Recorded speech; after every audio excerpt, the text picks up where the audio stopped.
Halo Team People, bertemu kembali dengan saya Ulfa. Di video kali ini saya akan melanjutkan pembahasan saya mengenai balance scorecard dari pembahasan di minggu sebelumnya. Setelah kita mengetahui asal muasal, kemudian juga latar belakang dari pengukuran menggunakan balance scorecard dalam suatu organisasi, tentunya kita juga menyadari bahwa ketika suatu organisasi atau perusahaan sudah menentukan strateginya, itu juga diperlukan pengukurannya atau tolak ukur bahwa organisasi tersebut sudah menuju ke arah goals yang sedang dicapai, atau ukurannya ini seberapa dekat sih dia dengan goalsnya atau dengan strategi dengan goalsnya tersebut.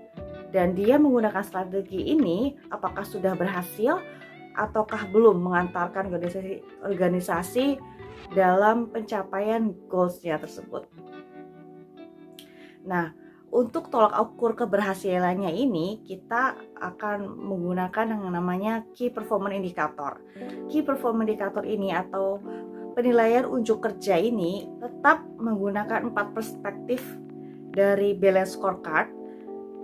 Hanya saja KPI atau Key Performance Indicator itu dia memiliki karakteristik atau misalnya dia memiliki penilaian yang menggambarkan validitas dari KPI, dan karakteristik KPI itu harus bisa menggambarkan dengan cara yang smart ski, yaitu spesifik mengukur mengenai karakteristik tertentu dari setiap bagian. Misalnya adalah penilaian terkait dengan sales. Sales itu berarti kan lebih ke penjualan.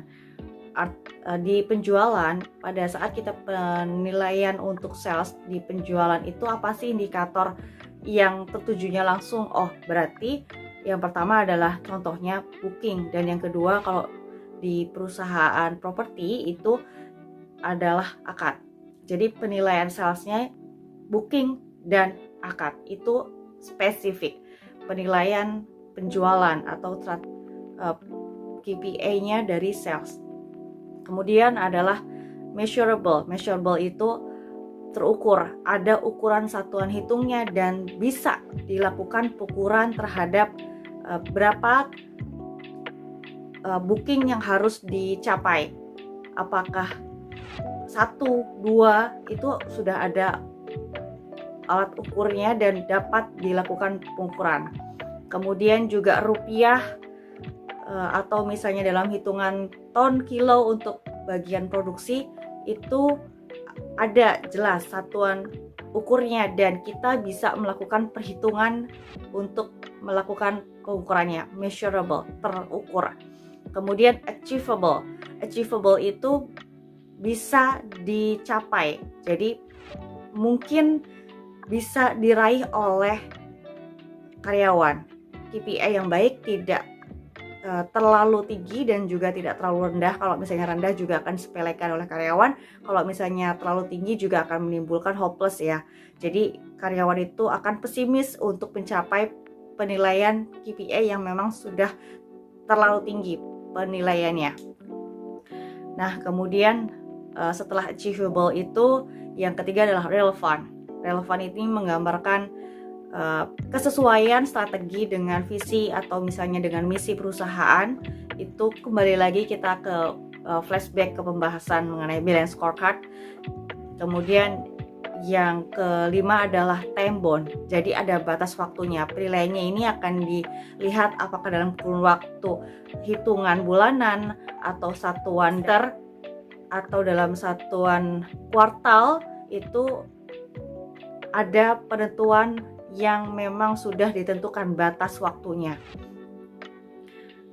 time bound. Kemudian yang terakhir adalah yang C, Smart C, yaitu adalah continuous improvement. Continuous improvement ini artinya KPI yang baik juga dapat menyesuaikan dengan kebijakan atau strategi dari perusahaan itu. Jadi tidaklah kaku tapi juga tidak semata-mata mudah untuk dilakukan perubahan sehingga terlalu dinamis. Pembahasan KPA itu dulu dari video ini. Semoga kita bisa membahas materi yang lainnya masih dalam Balance Scorecard. Terima kasih sudah menonton video ini. Salam.